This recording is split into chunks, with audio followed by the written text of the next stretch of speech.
It's like incredible. Incredible. You are incredible. This is incredible. I say incredible. Incredible. It's like incredible. Incredible. You are incredible. This is incredible. I say incredible. So listen. What's going on, good people?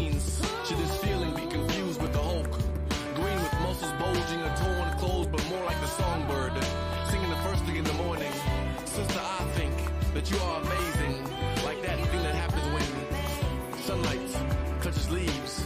You help me to breathe, like halls, mentholyptus, and this word of congestion. You provide intellectual suggestions to my cerebral cortex.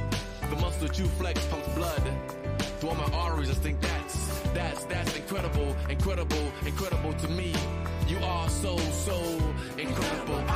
Incredible. You are incredible. This is incredible. I say incredible. It's Iceberg. I appreciate all y'all coming in early. You are so incredible. Incredible. You are incredible. This is incredible. I say incredible. Hopefully everyone had a wonderful Wednesday thus far. You see, you affect my soul's light as it glows like black lights when within my proximity. You bring forth a rhythm in me, old school like JJ Fad, supersonic, or the beating of African tribal drums, like the way that a monk hums. I mean, sister, you put me at peace. Relieving all my stress like Mary Poppins, got me singing supercalifragilistic. Somehow like Nelly's in his hot, I need a mystic.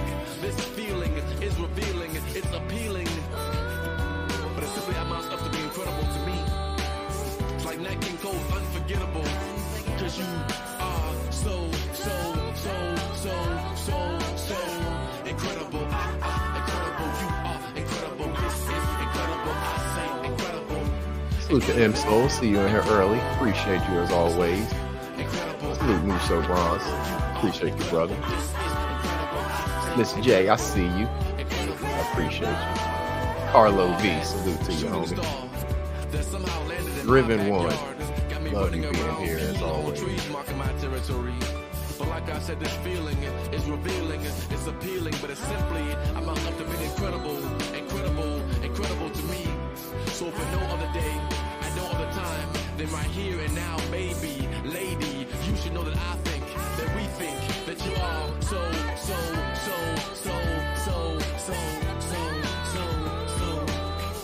Incredible, you are incredible. This is incredible. I say incredible. Salute to Joe Cephas 3. It's incredible. As you probably already could tell by the little track is. Internet poetry, hip-hop flavor, poetry soul flavor. Y'all see him slow laying down the rules early. This one isn't about any troll stuff, so hopefully nobody come here with any of that nonsense. I appreciate that.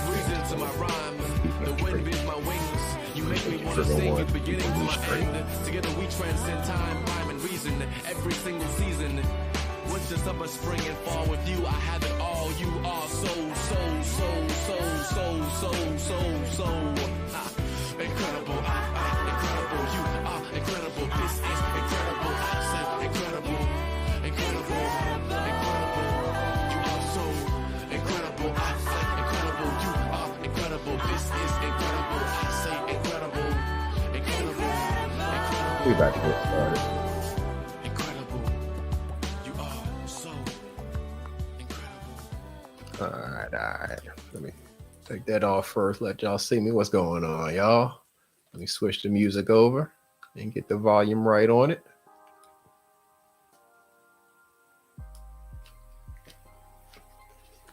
How y'all doing? Hopefully everybody's having a great Wednesday. I know we've spent a good amount of time together today. If you've been on Sister T's live or Ears live or anywhere like that, we've been together for a couple different live streams today, and hopefully I'm not going to waste too much of your time covering the same stuff. Now, some of the stuff Ears covered is very similar. One of the stories is, very similar. However, I'm going to give a very different take on it, coming from a different perspective. Obviously, we have very different backgrounds. But if you didn't catch Ears live a little bit earlier, he finished probably about an hour and a half, maybe 2 hours ago. It's a good one to check out. Gives a little bit of some of the story. One of the stories I'm going to be covering, I'm giving, like I said, some more details, a different perspective. So you put it all together, maybe it'll make sense, right? So I appreciate each and every one of y'all being here. And as we like to do, and as we need to do, it's most important that we start out by asking you out there, how is your mental? How y'all doing today? How you doing this week? It's a lot going on. A lot going on in America, around the world, in certain communities and sectors of America. It's a whole lot going on. A lot going on YouTube. How you doing? Self-check-in. You don't have to respond to me if you don't want to. If you want to, the link is pinned for that reason. That's really the only type of people I want to talk to, is somebody that wants to come up here and talk about, mental health, whether it's their own situation or they want to talk about it in general. But that's what I want to talk to people about. That's what the link is there for. Because the question is always out there. How is your mental? And if you feel the need to answer that to me, or, just somebody get it out there, then this is a platform that you are more than welcome to do that. You are always welcome here to do that. So check out yourself. Check in with yourself. Make sure you're taking that time for yourself. How have you been treating yourself today? What are the words that you woke up saying to yourself, and what kind of grace have you been giving yourself throughout the day? As things have happened, as maybe you got reviews back on stuff that you turned in and it wasn't maybe the way you wanted it to be, whatever. How much grace did you give yourself for making those mistakes? Because you always get the opportunity to correct them. We're human. We're all going to make mistakes.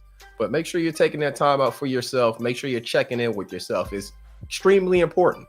Because if you don't, who else is going to do it? Who else is out here taking care of your mental health for you? I don't know of anybody that's really trying to take care of my mental health, because what are they going to do? They don't know how to take care of my mental health. It's my responsibility. But remember, you're never alone in this stuff. Never, ever, ever. You're never alone. You always have support out there. If it's just talking to somebody like me, if it's calling one of the hotlines that's available, whatever it is that you need. If it's talking to somebody that you actually know, somebody that's closer to you, get the help that you need. I appreciate that, M-Soul. Let's see if it's going to come through. I know sometimes you share these messages. Yeah, it came through. Yeah, let's try to get me to 1,000 subscribers so we can start doing some different things over here. But that takes sharing the video, hitting that like button, hitting that subscribe button down there. I mean, it's just simple. It don't cost you nothing. You do that, you're helping a brother out. I appreciate you, M-Soul, for saying that. Salute, Donkey Green. Appreciate you coming through. So let's get into it, right? How do we start our things off over here? Well, of course, we like to educate ourselves. We don't just jump right into anything. We got to make sure that we're getting educated in some way. And how do we do that? With our word of the day.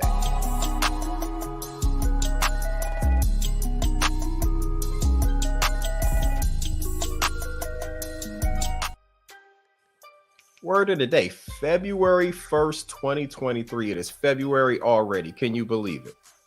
February 1st, 2023. Word of the day. We got two of them today. They're going to go together. They don't mean the same thing, but you'll see how they go together, and they're definitely going to apply to our stories. So, first word, bias. What is bias? Well, we're going to go to our Webster's because it was the convenient one for me to do, pulling this together, because I actually just pulled this stream together today after hearing Sister T earlier today talking about, needing basically, this platform needing to be made available for people, because people needing basically some help with their mental well-being based on some of the things they maybe have seen on some of these recent weeks, live streams or whatever. And I know I've been away a little bit, and I'll explain why I've been away a little bit, or why I took this little brief hiatus. It was only maybe about a week or so, but I'll explain that when we get into our stories. But word of the day, bias. there's a multiple definitions for bias. There's noun, verb, adjectives. I'm going to save us the time without going through all of them because I think in the noun there's probably like 6 or 8 different words, and I'm not trying to go through all that. So we want to go with the verb. This is the one that applies to what we're talking about here. So the first one, to give a settled and often prejudiced outlook to. So it gives an example. His background biases him against foreigners. And then the second is to apply slight negative or positive voltage to something such as a transistor. So number one is the one that we're talking about. To give a settled or often prejudiced outlook to something, right? Or someone, for example. So that's our first word, bias. You see, missing anything in the chat? Nope, we good. All right. So second word, and again, like I said, it kind of is going to go with bias, and you'll see and understand why when we get into our stories. But the second word, profiling.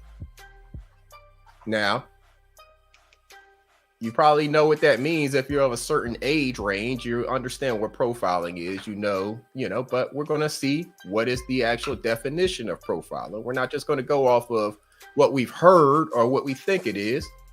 We're going to see what is the actual written definition of profiling.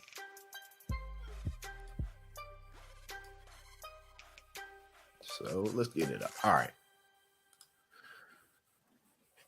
So profiling, as you see, the act or process of extrapolating information about a person based on known traits or tendencies. So for example, consumer profiling. All companies do it, and they do it extremely online.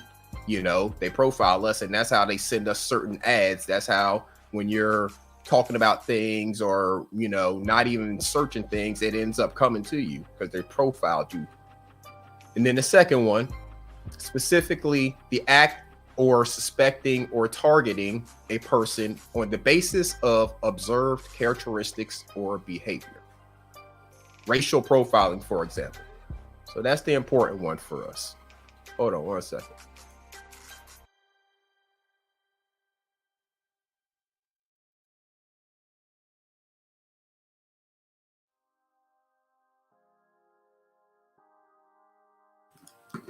So the second one, that's the one that we're concerned, or that we're focusing on here. The act of suspecting or targeting a person on the basis of observed characteristics or behavior.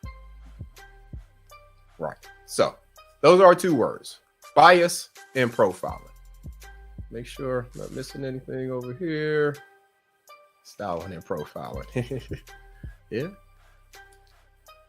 Bias and profiling. Those are 2 words. And as we always like to do, we understand that it's important to give back.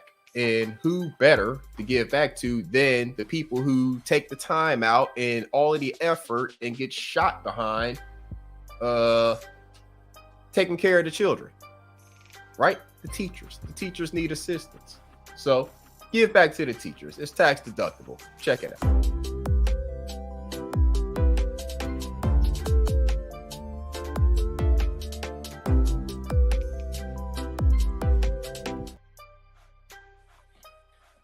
All right. So we're talking about profiling and biases towards people, because that's what we're going to be discussing today in reference to our stories. We're talking about how bias and profiles in reference to people. You saw the thumbnail. You saw there was a lot of stuff up there about police. Salute My Opinion 2.0. Appreciate you coming through.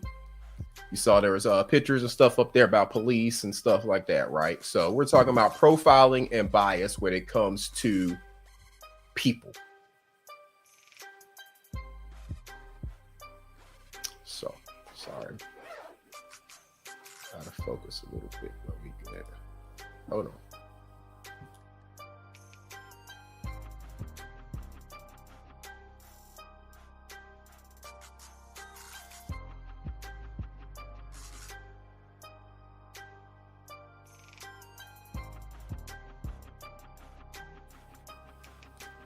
All right, y'all. Appreciate y'all. So, bias and profiling and how it relates to people. So, for example, y'all know my background, but if you don't, really quickly, for 2 years I was a police officer. That was 2003, 2004. So 20 years ago at this point, right? But went through police academy, 6 months, and then a year and a half out on patrol as a police officer. So on patrol, encountered a lot of the stuff that, you know, you see on the different TV shows that are police TV shows, whether it's cops or on patrol, anything like that, right? Encountered a lot of that stuff in that year and a half on patrol. So coming from that perspective, right? Again, this is 20 years ago, but I went through that process. I actually was a part of that profession, you know, let's say. So I have that in my background. Now I've been separated for all this time, but does profiling exist when it comes to police? Abso-freaking-lutely. Absolutely. It's all the time, every day. Does bias exist among police officers? Absolutely. All day, every day, in every department across America. So let me give you an example. Right. So this example, I don't know how relevant this exact description is going to be that I'm going to give you, but I'm going to just run a description off to you, right? And you let me know how many people you think that applies to. So if a cop is chasing somebody, get on the radio and say,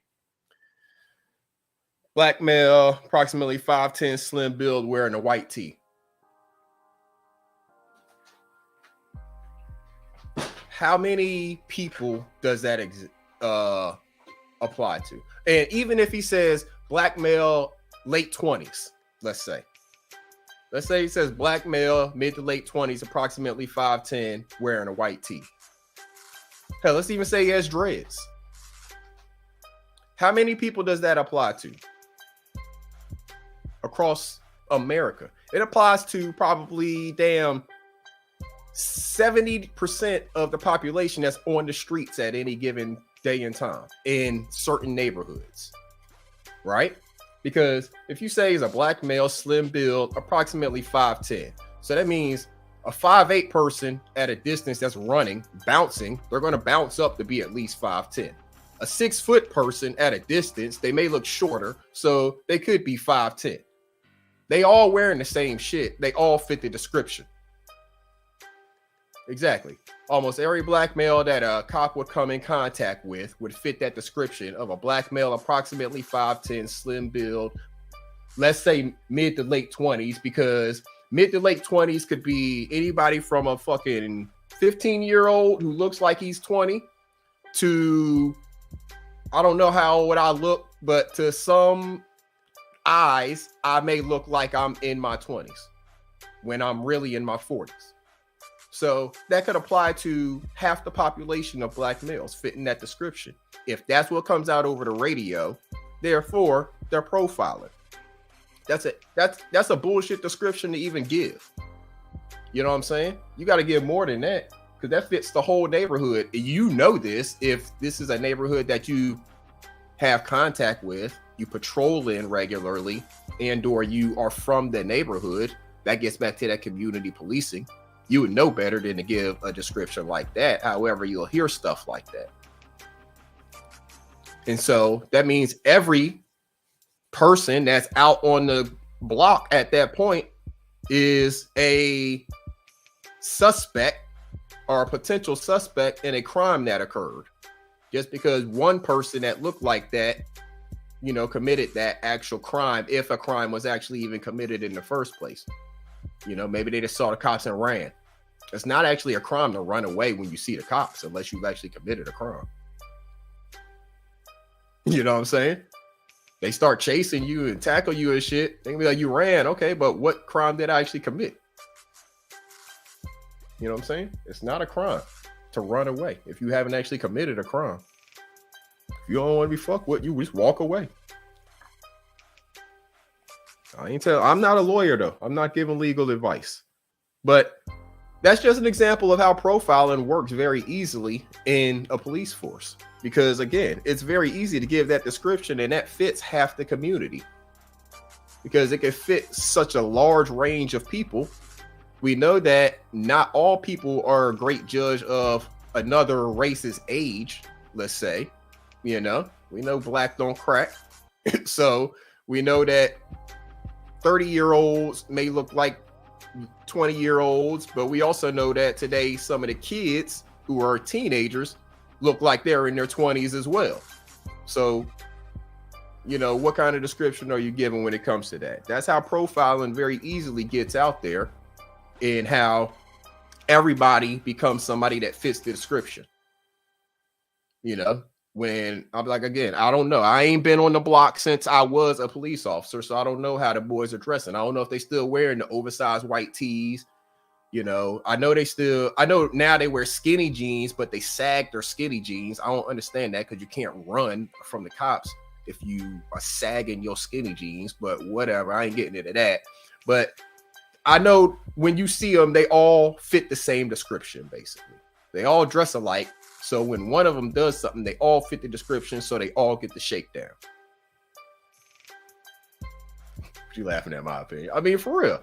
How you sagging skinny jeans? Now, again, I grew up in the damn, 80s and 90s. So, yes, we did the dumbass sagging our pants shit. It was dumb as hell, but we did it. But we damn sure didn't wear no skinny jeans.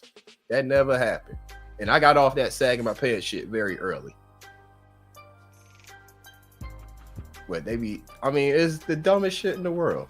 But I digress.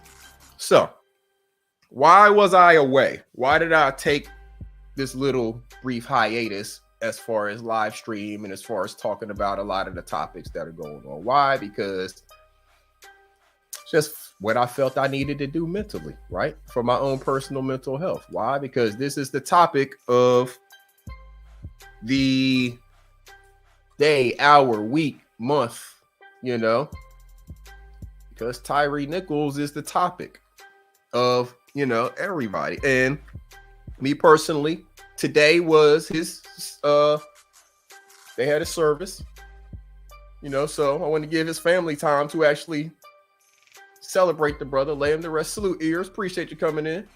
Want to give his family time to, celebrate and appreciate and lay the brother to rest before I got into jumping in on some of the hyperbole and stuff like that. Now, this is no disrespect to anybody who has covered the story, because it needs all of the attention that it can get, by all means.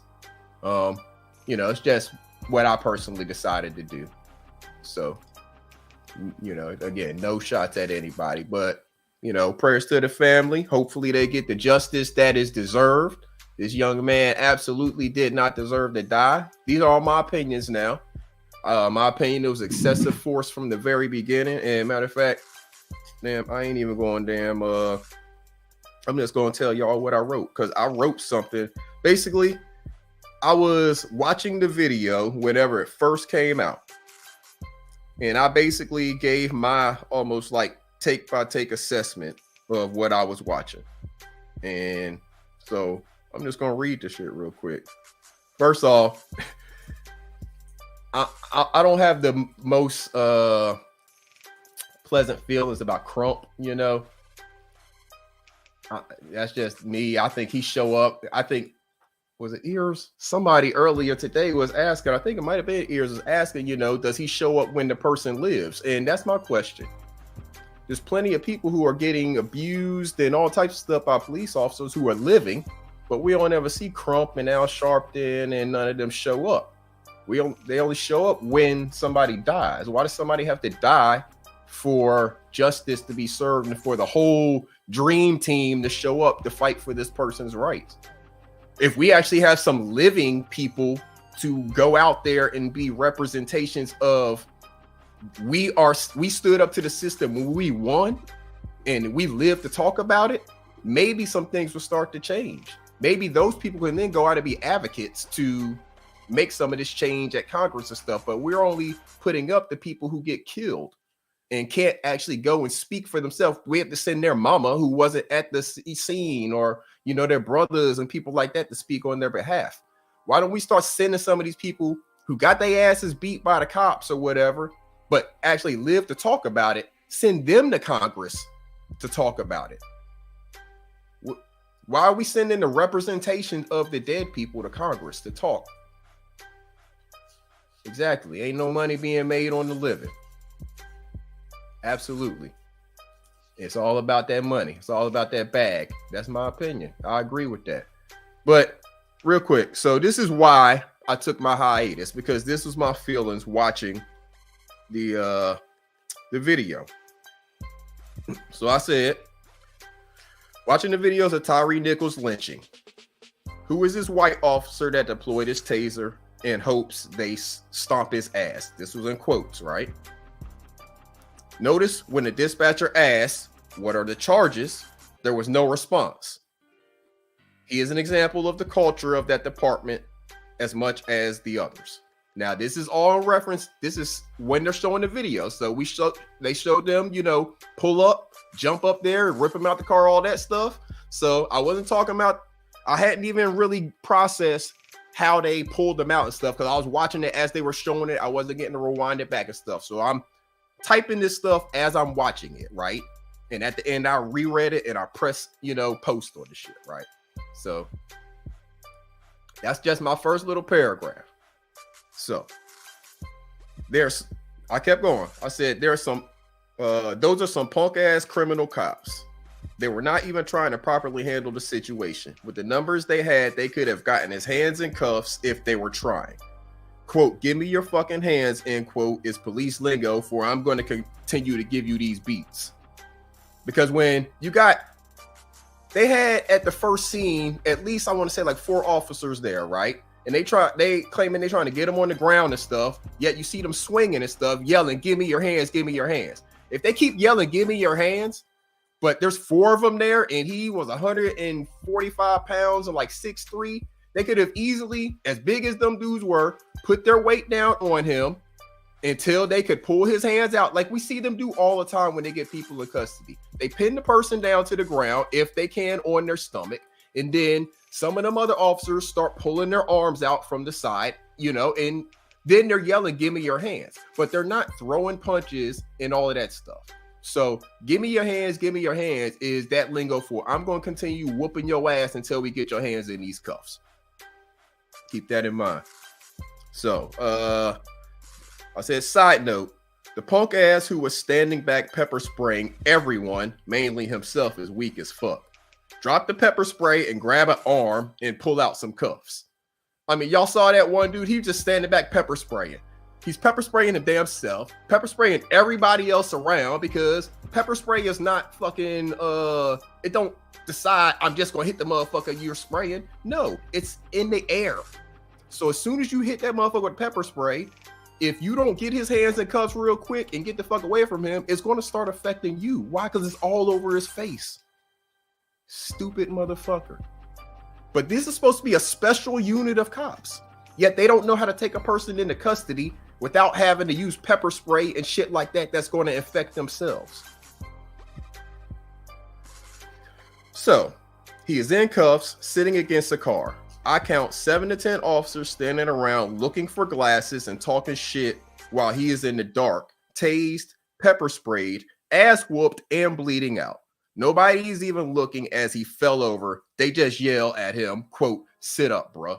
Salute, bling, bling, lady. Appreciate you coming in. I'm going over what I was typing as I was watching the Tyre Nichols video a few days ago. So I kept going. The paramedics arrive and do not render care based on criminal cops claiming he is, quote, high as a kite, end quote, even though his face is all fucked up and he's moaning damn near a death gurgle. So this is all what's happening. This is what I'm observing on the video as it was playing, again, without being able to rewind it. This is when they first played it live on the news, So will he be charged with murder? He was the first person to cause trauma to his body. Great questions. Great questions. All right. So, So I said, I continue. Now they stand around and corroborate their stories instead of rendering care, doing their reports and returning to duty after stopping by internal affairs to report the misuse or the misconduct, of course. I was kind of being sarcastic there because we know they weren't going to report anything, but that's what should have been happening there. They should have been however many that needed to be, should have been rendering care to Tyre. And then the rest of them should have been going ahead and working on whatever reports they needed to do so they could get their ass back on duty, not standing around in a big ass group talking shit, taking pictures, corroborating their stories. What'd I say? All right, so I said the paramedics continue to stand by without rendering care. That makes them criminal. I was saying this at the time before. I don't even think they've been charged yet. I just think they were fired. I said every officer on the scene standing around for story time and not checking on the beaten citizen is a criminal. I said, so their out of shape asses took turns beating on him instead of all going hands on and attempting to gain control of him. The officer with the baton is another weak ass who got his hits in and then stood back. This was a classic example of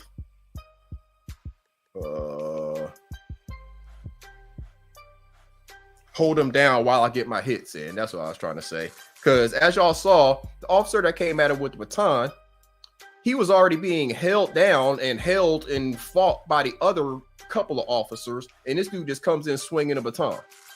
Punk ass. So I said, all of this with no legal reason to interact with the young man initially. This before I even knew his name, I don't think really well. I said, part of revamping policing is removing unnecessary traffic stops from protocol. Police are looking for a reason to interact with the public when they should be leaving people alone and focusing on actual crime.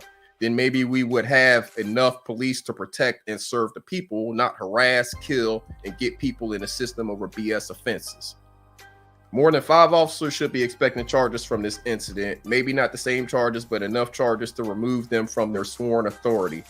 All of these officers need to go into the national database for criminal officers. Oh, that's right. It doesn't exist. So the ones not charged will go elsewhere and kill another person who fits the description. So that was the end of what I had to say on that. Again, this was in the moment 4 days ago, watching the video, right? So some emotion to it, but I still stand on everything I said. I do think there needs to be a national database. It's very easy for them to do. They have a national database for fingerprints. They have a national database for firearm stuff. You could use one of those very easily and put police officers in there. Hell, police officers are in that national database because you get fingerprinted to be a police officer, at least in the jurisdiction that I worked in. So it's very easy to flag a person in that database. They do it all the time. That's how they catch people when they're like trying to come in and out of the country and stuff like that. You know, they have these databases. They're very easy to put a person into a database, put a flag on them, and require that another department check that database for this person before hiring them, before giving them authority and a gun. It's very simple. Just nobody will do it. Salute, Cheryl Palmer. Appreciate you coming through. How can people in the community be expected to trust and be willing to stop for police when the community never knows which occurrence may be their last brutalization? Absolutely. Absolutely. But I'm a firm believer that traffic stops should be outlawed. Unless a person is actually doing something to harm someone, like their driving is actually reckless in the way that is harming other people, you know, they're hitting other people's cars and stuff like that. Traffic stops for speeding and all of these other things, running a stop sign and stuff like that, they shouldn't exist. I understand the stop signs and all that stuff should exist. Yes, we should continue to obey traffic laws. But hell, half the people that are out driving ain't got a driver's license anyways. And if you watch any damn cop show, ain't nobody on that motherfucker got a driver's license. They never have a driver's license. So half the people are riding dirty. They probably never had a driver's license. They're not obeying the traffic laws. They don't have a driver's license and they're not obeying the traffic laws. They speeding and running stop signs and stoplights and stuff like that. So they really don't give a fuck about your laws or any of that. But if they ain't hurting nobody, if they ain't hitting nobody else, I don't really give much a fuck about them because they're going to do it anyways. So I really believe that traffic stops for those types of things should be outlawed. You should actually have to be harming somebody. Who are you harming if you're going faster than the speed they say? If you hit somebody else, then yeah, you're gonna damn ride those consequences. But you know that going into that, whether that speed sign there is there or not, you're still doing that same action or same activity. We see people driving 90 miles an hour in a 65 all the time. So the people are still going to do that activity. But the traffic stop is the thing that gets people in the system for no good reason. It clogs up the system and it creates other stuff. Is there really such thing as a quota they have to meet? In the department that I was in, no, but I'm not going to say that's not the case in other departments. I'm not going to say that there's maybe not incentives that other departments may not give their people. I can't say for sure, though, because I've only worked in one department. And in our department, no, we didn't have any quotas to meet in terms of arrests or traffic or anything like that. Now, if you were not out doing anything, then they would notice that, you know, they look at your numbers in terms of just making sure that you're actually doing work. Like, you know, if you were watching Ears earlier, he was talking about how some of those officers got caught with their little stuff they were doing is because they weren't making numbers. You know, people were noticed. I mean, I don't think that's necessarily how they got caught, but that was more evidence is that people could look and see, oh yeah, their numbers were just always way behind everybody else. Well, why is that? You know, there's a reason. There's something else going on if officers just not doing anything because or not making any numbers because, again, in the department I was in, and I'm sure in most departments, you do things in pairs. Like all domestic calls you're going to with another person, stuff like that. So you're just going to get some arrests as kind of throw off things because you got a call about a domestic violence situation and you had to take one of them to jail for some reason, you know? So you just going to get arrests off that. Even if you and your partner go, you know, one of y'all going to get the arrest this time. One of y'all may get it the next time, whatever, you know, or y'all may go down on it together since y'all both showed up at the scene. But if you're not getting any stats and the rest of your squad is getting stats, there's something going on there. You're not doing something, you know? So I wouldn't say there are quotas, but there may exist in certain departments. I just can't speak for, I can speak for the department where I was in. They did not exist. So again, I was away because the Tyree Nichols stuff was going on. I wanted to be respectful. And then, of course, the mental aspect again on me as well. I didn't really want to talk about it a whole lot. After watching the video and stuff like that, I didn't want to talk about it too much. I didn't want to really even hear other people talk about it. But now, I've decompressed and all that stuff and all that. So let's talk about it a little bit. And we're, again, coming from my perspective. Everybody else has come from their perspective. And you may listen to some people who are current police officers or former police officers. So you may have already gotten a perspective similar to mine. But this is my perspective coming as a former police officer. I agree with most of what all of you all are saying in terms of more people need to be charged with crimes. Because, yeah, some of these people got fired. But a lot more of these people need to be charged with crimes. Because the fire and EMS rescue type people, they're definitely take a sworn oath to render care. That's their whole purpose of being there. So they did not do it. That's criminal to me because they violated their oath. I think my personal opinion, again, this is Iceberg talking. These are Iceberg thoughts. My personal opinion, when you swear an oath to do something, the punishment for you should be actually more harsh for you violating that. When we have blatant example of you violating your oath by not rendering care, and that's the whole purpose of you even being on the scene, you get a harsh punishment. You let that man die. Why aren't you getting part of this? You should at least get a manslaughter because you sat there and let that man die. Unless those cops threatened you and told you that if you gave him care, they were going to do something to you, you sat there and let that man die. So you should at least have a manslaughter on your hands. That's my opinion of the medical people who were on the scene. The other cops who were there, they have that same oath. They swore that same oath. And like I said, I think we've only heard of 5 being charged, right? The notorious 5 up there at the top, those 5 black officers, right? Those are the ones we know who got charged. But then you got the white officer. I believe that's the one who did the taser at the beginning. He was definitely in on it. He's a part of the culture. He made out I went to the second scene, but he was part of that first scene where they were beating him. We don't know what specific injury is the one that caused him to die. It could have happened at the first scene. And he just happened to make it to the second scene because he didn't die right there on the scene. He died later. He died at the hospital. So we don't know which injury caused it. So everybody that took part in this, and then they fudged their reports, as we've seen. A whole lot of discrepancies in their reports are getting reported. All of these people should at least have a manslaughter on their hand. Every last one of them. Because none of them rendered care. They all stood around and watched. They talked about it. They took pictures. But none of them did their sworn duty. The duty they swore an oath, it's their job. It's their damn job. You swear an oath to do this job. It's the whole purpose any of them were there. Was to protect the public, who Tyree Nichols is a member of the public, and do their job.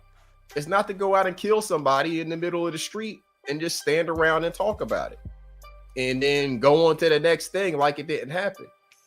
No, and everybody get their story straight. So whenever we write these reports, we make sure that it, matches up, but it doesn't tell this story of what actually happened on camera. It's their whole damn job and purpose of being there. See, I know it's different from department to department, but can you say that internal affairs stand alone from the other officers, or is there like a hidden conglomerate? So during my time as a police officer, I didn't have really any dealings with internal affairs as far as having to, be interviewed by them or anything like that. But internal affairs is part of the department. So that's kind of a conflict of interest right there when you have internal affairs is just officers who work in the department. Essentially, they're just kind of in a detective role, and they're doing investigations of stuff that happened by officers. That's all they are. So they were once a patrol officer or something like that, and maybe they were a different kind of detective or something at a different point. But they're still a police officer that reports to that same chief of police.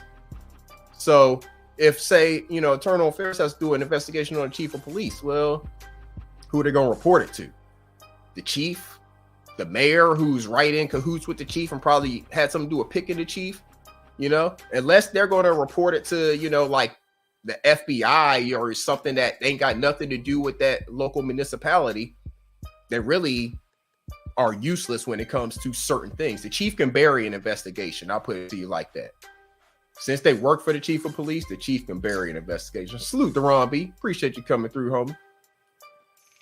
Yeah, the chief has the ability to make an investigation go away, even in internal affairs. I'll put it to you like that.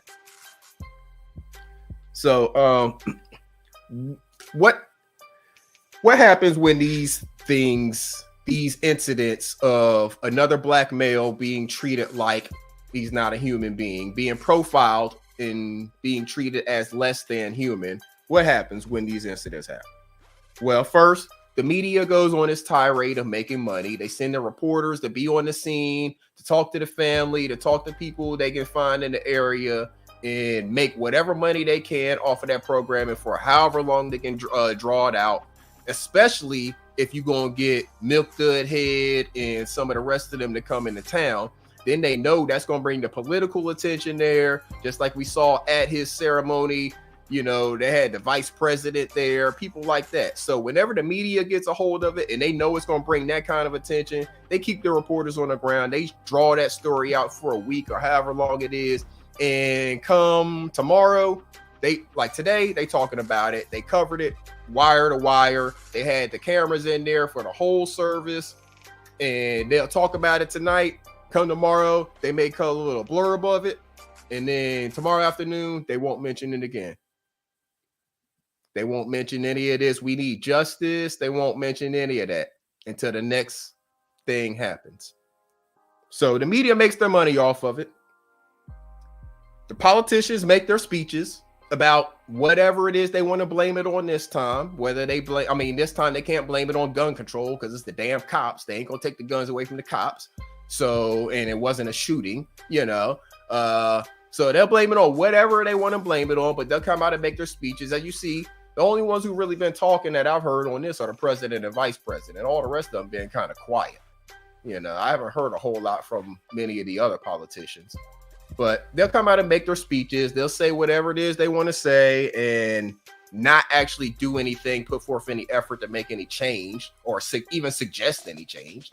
They'll just come out and make their speeches because it's airtime. Again, the media wants to get a hold of it. They want to get a hold of it because they can talk about stuff. And then you'll have the police departments or the police unions or whoever it is that's representing the police come out and say that they need more money for training. That's what's going to happen every time. People are going to come out and say, oh, they need more training. They need training in this. They need different training. They need different equipment. They need this. They need that.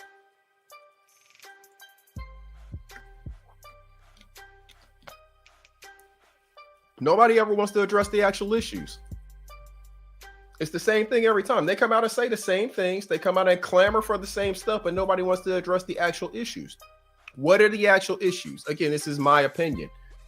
Y'all know where I'm coming from, my perspective, my background. My opinion is it's about a lack of accountability for actions, bias, and profiling. That's why our words of today were bias and profiling. You already know what accountability means. So, lack of accountability for actions.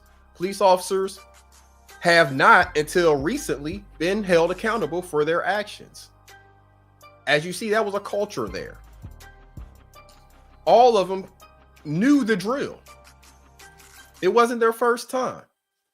Why do we know it wasn't their first time? Because I just saw this probably 30 minutes before I went live. Records show that several of the officers charged in the case have a history of violating department policies.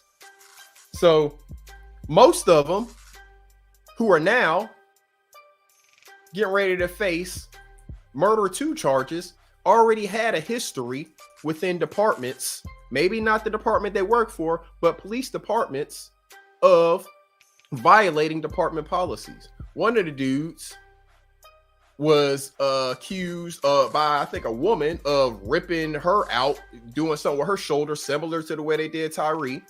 And I think she may have gotten knocked unconscious or something from it. But it's all good. No problem. He can just come right on over here and work.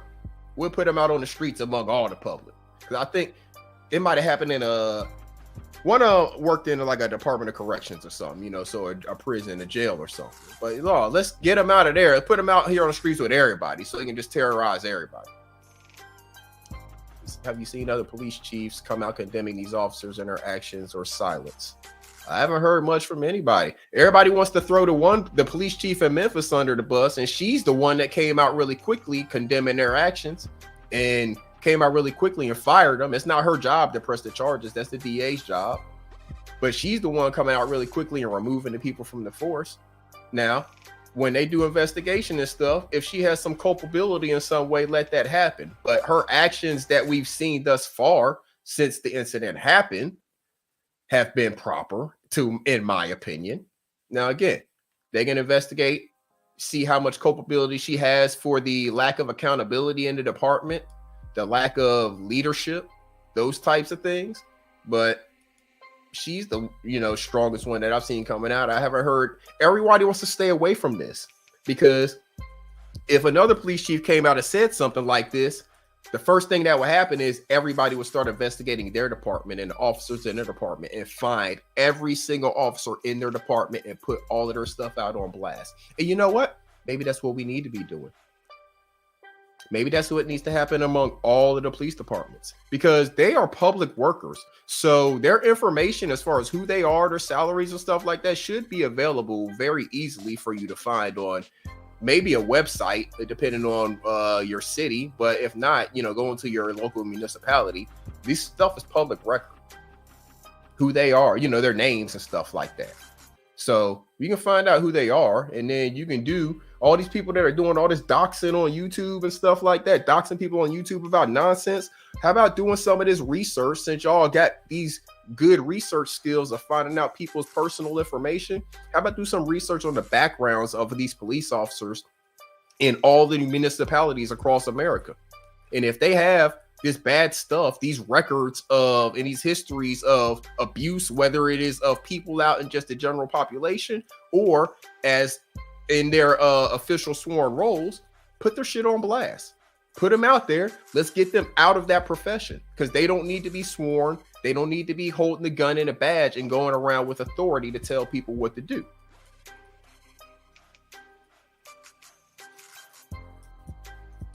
So I gave what I think is the reason why this stuff continues to happen: lack of accountability for actions and bias and profiling, right?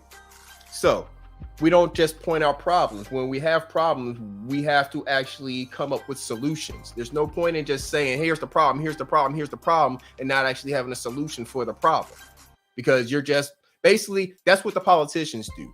They tell us about all the problems. They get on the media and stuff like that, and they yell about the problems, but they actually are not putting forth any solutions. Like right now, they're arguing about the debt ceiling, but nobody's actually putting forth a budget. United States government has never had a budget, I don't think, in its history. Nobody wants to write a budget to say, let's spend this amount of money on this amount of money on that, just like any kind of organization does.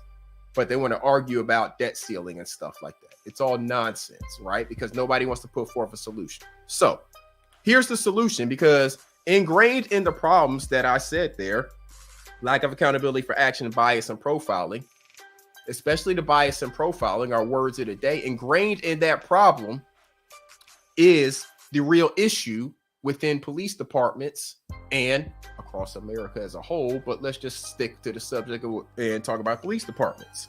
Ingrained in that problem is the lack of proper mental health screenings in police departments. Think about it. Whenever I was going through the hiring process to become a police officer, before I even went to the police academy, I went to a mental health screening. It was short, brief. I don't remember the questions they asked me. I think it was bullshit, right? It wasn't anything really deeper in depth. They didn't get any baseline from me on anything, whatever. But I went to that screening, whatever. I guess I passed the screening because they let me keep going through the process. After that, I never talked to a mental health professional again, as long as I was in the police academy or a member of the police department. Never once. It wasn't offered. It wasn't a thought. It wasn't anything. Now, think about some of the fucked up shit police officers see on a daily basis. How much mental health counseling do you think they need on a regular? They should probably be going to see a mental health counselor twice a month just to download some of the shit they saw on their shift. But it doesn't happen at all. So when these people are seeing all kinds of stuff, they're seeing all the same images every day from the neighborhoods that they're put in. They develop these biases and profiles of communities of people. They don't have any mental health tools to properly work through how to not ingrain these biases, how to not let profiling control how they interact with the public. What are they supposed to do? One time at least. What are these people supposed to do when they don't have any of the tools? They don't have the resources available, the real resources. We're talking about people want to yell about giving them more training and more equipment and different types of guns and stuff. No, give them some damn mental health counseling. These people have all kinds of mental health issues and they see all kinds of fucked up stuff every day. Yet they get no mental health counseling. That's why they go drinking. That's why they go abusing their spouses. That's why they go doing all kinds of violent shit. That's why they take it out on the public, because they don't get the mental health counseling that they need. There's a lot of police officers with a lot of fucked up issues that you never hear about. Why? Because they don't get arrested for it and it all gets buried under the rug. So their spouse at home that's getting abused, she can't say anything because she's afraid. He's got the badge, the gun, and the authority, or she's got the badge, the gun, and the authority. Who am I going to tell? They're all her people. They're all his people. That's the gang. I can't go tell the gang. All right, think about this, right? You are in a gang. Your spouse is not in the gang, actually. You grew up with the gang or whatever, but you find somebody who ain't even from that, life, whatever, right? And y'all fall in love, y'all get married. Biggie and Faith. Let's say, what I'm saying? Let's say Biggie was in the gang and Faith wasn't, right? You know what I'm saying? So that's your situation. Now, you become a piece of shit and start beating her and all types of shit. Who's she gonna go tell? The gang? She can't go tell the gang. You know what I'm saying? That's the same thing with these cops. But, she could try to go tell the cops. They may or may not do something about it. But if the cops are the gang, what is this person supposed to do about it? Let me read some of y'all's comments. I forgot the officers lied on their reports. We saw evidence of that when a CNN reporter was arrested on camera. The department lied about the circumstances of it. Right up there in Minneapolis after George Floyd, when they were covering that. Omar Jimenez, he got arrested on camera. They lied in the damn report. We watched him get arrested on camera for doing his damn job just because he was black in the area. He had credentials and everything. These damn cops arrested him on camera, kept him in jail for I think an hour and change. And they lied in the damn report. I watched that shit happen when that George Floyd stuff was going on. I read the #1 career domestic violence of police officers. There's clearly some sort of authoritarian issue in policing. Absolutely. I don't know if it's the #1 career domestic violence, but I could absolutely believe it. And they get away with it. Now, here's something that I wanted to talk about. I'm glad you said that. That helps me get right into this one thing I wanted to talk about. Here's another way that we could fix it. On top of the mental health screenings regularly that need to happen, regularly, at least once a month, probably twice a month, police officers need to be mandatory going to see their mental health counselor. If they don't show up, that counselor has to contact the department and, like a PO. It's like checking in with a PO. That's what the police officers should have to do. They should have to check in with their PO, who is their mental health counselor, at least once a month. And if they don't, they miss that, then their ass is on the, the line. Their job is on the line. Real talk. That's the way I feel. But I'm glad Musso brought that up about the authoritarian thing with policing, right? So here's another way that we could, if they don't want to create the database, which the database is necessary to put these criminal officers in, here's another thing that they could do. Make it necessary for police officers to have a security clearance to be a police officer. Simple enough, right? You can't get a security clearance if you have domestic violence on your record. Because, and if you can't get a security clearance, certain ways, you can't carry a weapon.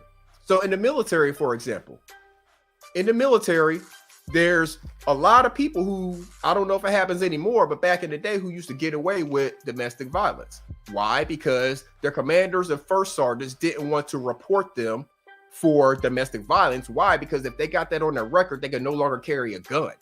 And if you're an infantryman who can no longer carry a gun, you're useless. They have to kick you out. So they didn't want to wreck people's careers. But the problem is, a lot of those infantrymen had a lot of the same problems these police officers have. They drink their sorrows away and stuff like that, and they go to beating on their wives. But they didn't want to give them that domestic violence charge, because if they got that on their record, that meant they could no longer carry a weapon. That meant they could no longer have their job as a person whose job it is to carry a weapon and shoot things and kill people. So make it necessary for police officers to have a security clearance. If they can't get a security clearance, they cannot be entrusted with the authority to have a badge and a gun and take other people's freedoms away. These things are very easy and simple to do, yet nobody wants to actually talk about the solving the stuff. Why? Because there's no money in solving it. The money exists in continuing to have these issues exist. It's very easy fixes. They could put these police officers in a database that already exists, whether it's the gun database, whether it's the fingerprint database, whichever one you want to use. They can require police departments to make their officers have security clearances before they're entrusted with a badge and a gun. Simple. Military does it all the time. Whole bunch of, hell, I'm not in the military. I'm not a police officer, and I got a security clearance in my current job. Organizations do it all the time. Why can't we require it for these people who we are trusting with this such a high level of authority? Being a police officer is one of the highest level authorities in America. You are taking people's freedom. You have deadly force authority that you can use at your whim and then write the report to benefit you because you're the only one that's talking about it. You know, they say, you know, be the one living to talk about it, shit like that. You're the one that's living to talk about it. You're writing the report out. That is one of the highest levels of authority that we give people in America, yet we don't give them any kind of mental health treatment. We don't reevaluate them periodically. We don't make them have a higher level of clearance than just, hey, you graduated high school, then you went through this academy and we're going to call you good. This makes no sense to me. We got to do better. We have to require more. We can't depend on the politicians to talk about the solution because they're not talking about the solutions. As we see this, how did Iceberg come up with this shit? I'm not a genius. How did Iceberg come up with this? And I'm sure other people have said this before. You know, these are simple concepts I'm throwing out here. The shit already exists. All we gotta do is put the flag on their name. Again, the department that I work for, I had to get fingerprinted to become a police officer. So my prints are already in the system. You just put a damn flag on the person's prints if necessary. That's simple. To me, what cut my career short after 2 years? Because I had applied for a job with the organization that I'm with now prior to actually becoming a police officer. The only reason I became a police officer is because I needed a job and it paid well at the time. That's the only reason I did it. And at around the 2-year mark, the job that I'm at now, they came a calling. It was better pay, better benefits, better work schedule, not having to worry about dealing with the damn people out here or ended up in some shit like this, you know? So it was just all better for me. And I have zero regrets about making that decision. Absolutely. Let's see here. Why don't we require action on these issues by our local representatives? Nothing changes if government control, money are involved, right? Yeah, absolutely. What's up, Ronald Jones? Come on in here and act right. You can stay as long as you act right. We talking about real issues over here. Appreciate you being here. Appreciate the view. Antonio's taking the time to reach out to local representatives. That's a great question. It's a great question. That's where it all begins. You wish you could have been a police officer for 2 years only. Yeah, man. I'm glad I was glad to get away from it. Glad to get away from it. Absolutely.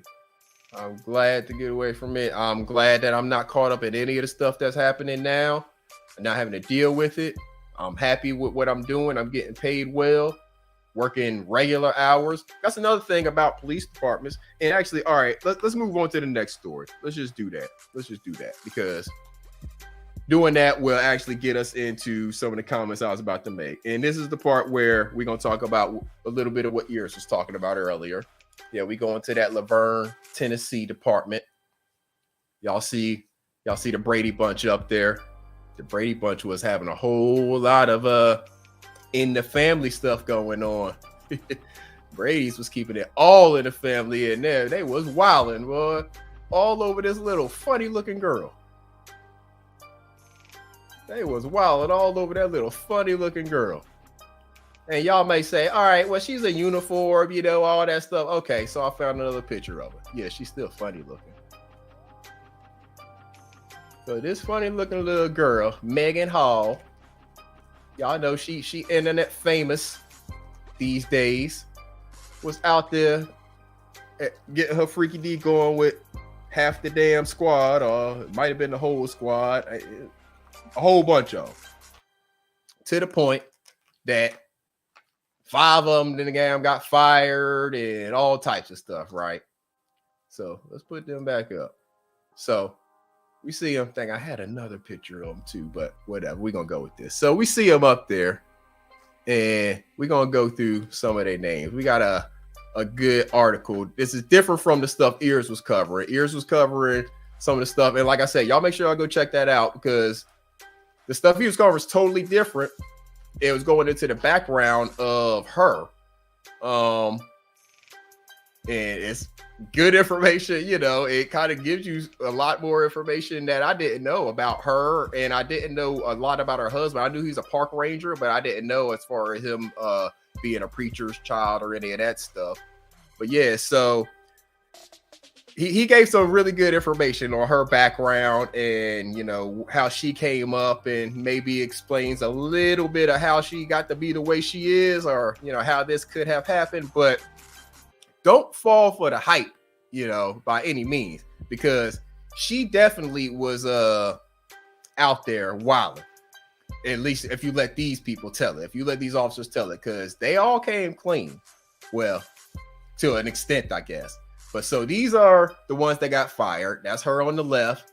And as you see, she wanted some color in her life, because the second officer there right beside her, that's Juan Lugo Perez. And then you got a sergeant, the one in the middle, Henry Ty McGowan. The next one is Sergeant Lewis Powell. And the other one is Detective Seneca Shields. So all of them was the ones that was really, really getting the freaky deek. And they're the ones that got fired. However, as we saw in the last story, and as may very well be true in this story too, I think there's a whole lot more people who probably need to have their necks on the line, because there's 3 of them who got suspended.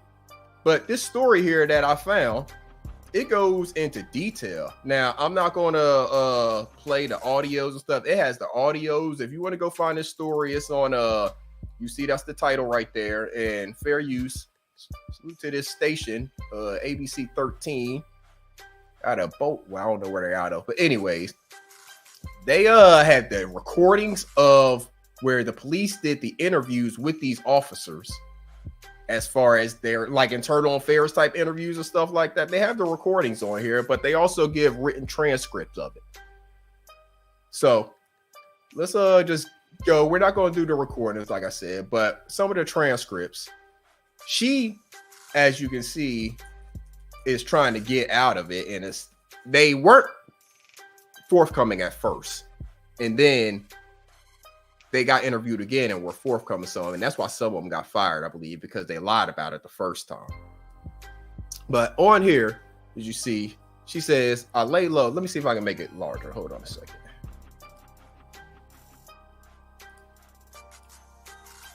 There we go. Comments. All right. Oh, yeah, Nashville, Tennessee. Okay, appreciate that. Yeah, so in the quotes there, you see what she said. I lay low, I do my job, talk with people at work just because camaraderie, but I've never had a feeling that anyone will be talking about me like this. She said that while crying. Is this what people think of me? Do I have to come back? I don't want to work in an environment like this if they're thinking about me. I love this job so much. Hold up.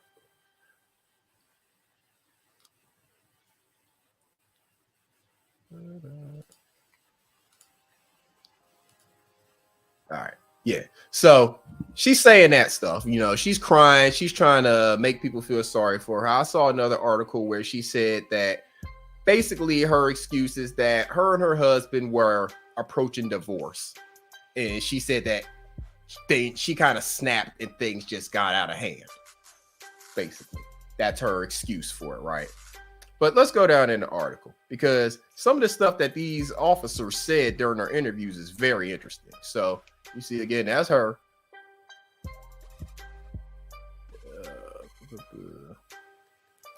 So all this happened in 2020, whenever all of the, you know, freaky deek was going on, apparently. She's at the center of it, of course. And she admitted to having sex with Officer Larry Holiday, but said she didn't think that it had to be reported because they weren't dating and she wasn't on duty. And she also admitting to giving oral sex to Lewis Powell at one of the department's substations. So we'll get into that as well. So she was out there just doing all kinds of freaky stuff with him, right? So Larry Holiday, she admitted to having sex with him, but didn't think it needed to be reported because they weren't dating and she wasn't on duty. Now, Holiday is not one of the names y'all heard me say thus far. Y'all heard me say Perez, McGowan, Powell, and Shields. And then, of course, she is Hall, the 5 that got fired. Who was Holiday? She was getting freaky deaky on with him. Why ain't he get fired? Holiday is one of the ones who got suspended. So Larry Holiday, Patrick Maglico, and Gavin Schorber, they all got suspended. And we'll see down here how long they got suspended for and kind of why they got suspended. So right there, you see the transcript is HR asking her questions. HR said, the weight room, I got a report that you gave Powell a blowjob in the weight room. So somebody that told HR that she gave Powell a blowjob in the weight room. She said, we made out. HR said, you made out, you didn't give him a blowjob, and whatever she said was inaudible. So HR said, so what I have is that it was an off work day. You came in, asked him to come over and help you work on something. She said, yeah, we were working out. HR said, and he came over and then there was a blowjob that was given, and then he went back to work out and you went home. She said, we were making out, something inaudible, oral sex, something inaudible. So she didn't want to admit it, but she gave him that blowjob. She didn't want to admit it to them in HR, but she gave him that blowjob in that weight room. And Davis is another person that was in there on the, the interview. And Davis said, was it something that you all had planned to do or something that just happened? She said it was definitely inaudible. So I don't know what happened there. HR said, have you guys been sending nudes back and forth to each other? Any reason why you didn't bring this up? Or why you didn't bring his name up to me early on? She said it was awkward. So she was basically just trying to cover it up, talk about it was awkward. You want to talk about somebody was hating on Powell. Somebody was hating on Powell. Yeah. And we gonna see. I think somebody may have been hating on Powell, but it's people that's hating on a whole bunch of stuff because Powell wasn't the only one getting stuff going on. So she later added that she had a threesome with Patrick Maglico and his wife, according to her interview transcripts. And she also had sex with Maglico multiple other times. Again, not one of the ones who was fired. He's just one of the ones who was suspended. So she'd admitted to having sex with 2 people who just got suspended, weren't fired. Apparently she gave Powell the blowjob in the weight room. So I guess maybe that's part of why he got fired, but we're going to see a little bit more. Oh yeah, she married. She's still married to the same guy right now. Ears covered that part earlier. She's still married to the same guy right now. So she added that she sent nude photos to Maglico, Holiday, Powell, and Officer Gavin Schoberl. This is the other one who got suspended. According to the transcript of her interview, she said she received nude photos from several others. So she was just sending nudes all over the place. Apparently, she said she was getting nudes from people. She was giving blowjobs and having sex with all kinds of people. And we haven't even mentioned 3 of the other ones who got fired. We've only mentioned Powell so far. So there's other stuff that went on, right? And I've already mentioned like 5 different people that she been fucking around with one way or another. Having a husband. Right. So she said that she initially lied about the sex scandal because she didn't want to let her police chief, who she claimed supported her through multiple crashes in her patrol vehicle. You can't make this shit up. Oh, she added she didn't want to mess up Powell's career or marriage. She told investigators she was worried Powell would hurt her for talking. So she then added all kinds of stuff in here trying to get sympathy. First off, she didn't want to disappoint her police chief, who apparently took up for her when she's had multiple crashes in police vehicles. So she costing the damn city all kinds of money because she keep on crashing her vehicle because she's not a good officer. She probably should not have been a police officer still for her crashes. But the police chief keeps taking up for her because, mind you, this is only a 60-member department. So the police chief knows everybody. This is a suburb of Nashville. So there's only 60 members in this police department. The police chief took up for her through multiple crashes in her patrol vehicle. She didn't want to mess up Powell's career or marriage. Remember, Powell's a sergeant. No, I don't know how long he's been on the force. It's not important, but he's a sergeant. She didn't want to mess up his career or his marriage, even though she had her own marriage that she wasn't thinking about. She told investigators she was worried that Powell would hurt her for talking. So now she also gonna put it on the big black man that might hurt her for talking. So she got all the excuses out there. She didn't want to disappoint the chief, and she didn't want to mess up old boy's marriage and career, but he also might hurt her if she says something. Yeah. So she lining this stuff up. So this is Sergeant McGowan. Now, in all the stuff we've been talking about so far, we ain't talked about McGowan, but McGowan got fired. McGowan was one of the ones that got fired. You see his face, he looked like he almost about to like crack a smile, so I can't tell what he got going on there. But that's McGowan, right? Yeah, Powell should have considered his own marriage. Right. Powell should have considered his own marriage, and she should have considered her own marriage. They both should have been, you know what I'm saying? She talking about she worried about Powell's marriage. No, chick, you was worried about getting that. She wanted that black thing in her mouth. That's what that was. So this is McGowan. What happened to McGowan? We ain't heard nothing about him yet. So he's been employed there for nearly 2 decades. So this brother that threw away a damn near 20-year career. He's fired in connection with it. His first interview, they say first interview for a reason, took place in a car at an undisclosed location. That's his first interview with investigators. He seemed to not know he was meeting up with an HR director.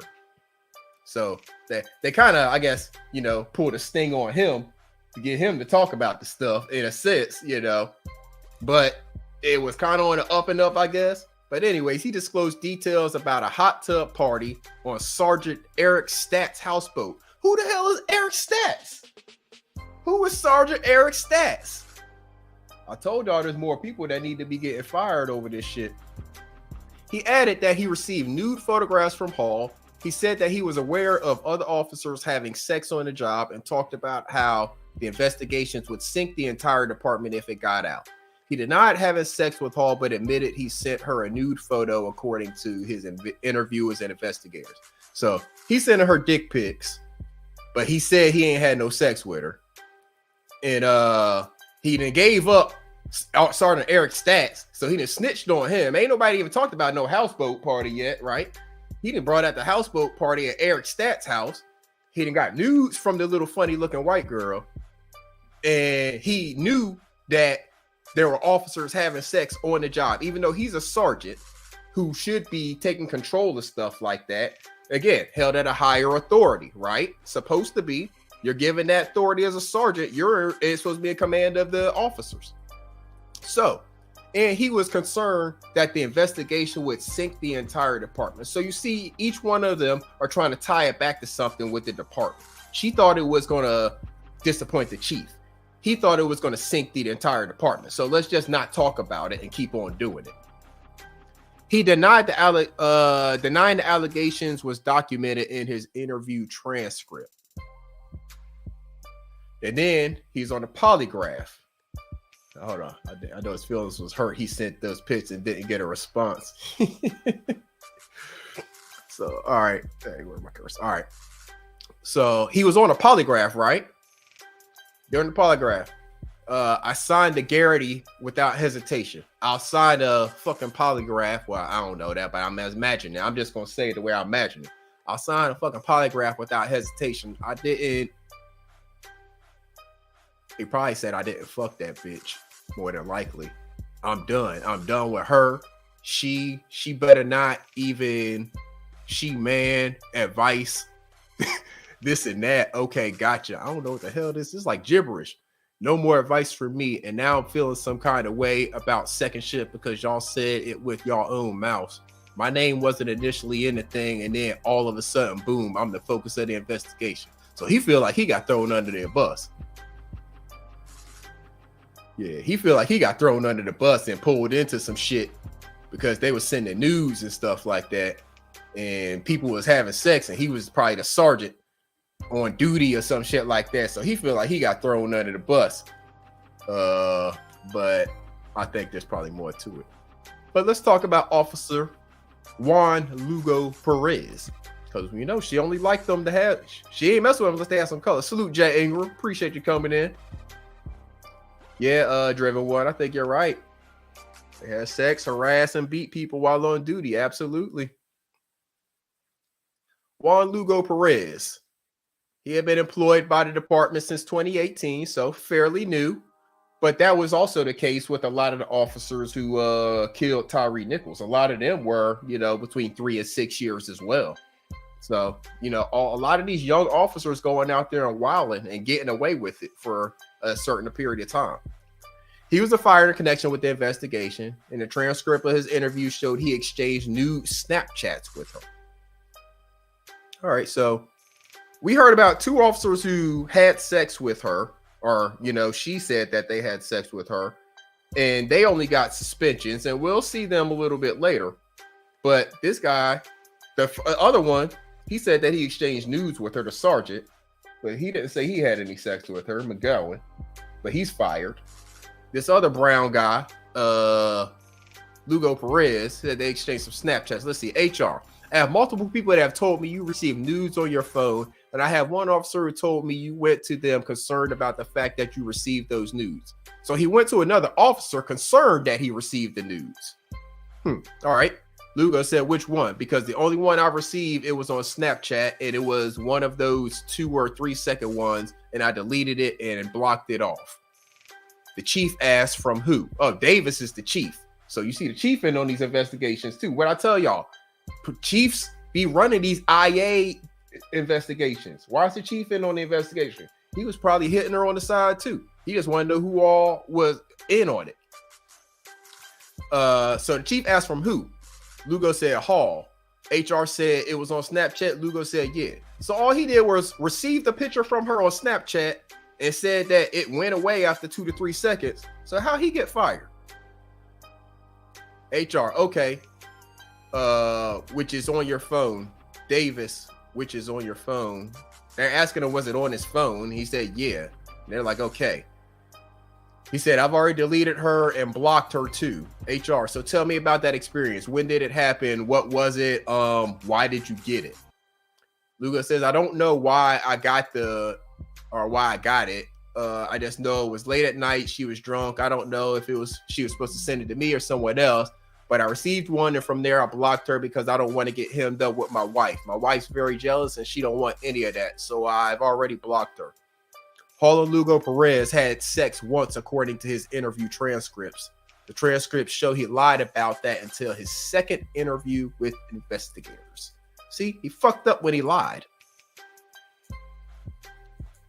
He fucked up when he lied. What'd I tell you? He fucked up when he lied. He carried his whole story on, and then he lied, and then had to come clean, and that's what they got him on. So this is Powell. This is Sergeant Powell. You see, he's wearing a K9 uniform there. It typically takes you some time to get into K9, so he's probably been there a little while. But this is Powell. This is the one that apparently had his wee-wee in her mouth in the weight room. Based on her story. So Lewis Powell was hired in 2008. So yeah, he's been there a little while. Was fired in connection with the sex investigation. For the investigators, he repeatedly denied his relationship with Hall. And then once the investigation started, he finally admitted to having sex with her. He said he denied it as investigators sternly questioned him because he was scared of the repercussions. Of course you were scared of the repercussions, you dumbass.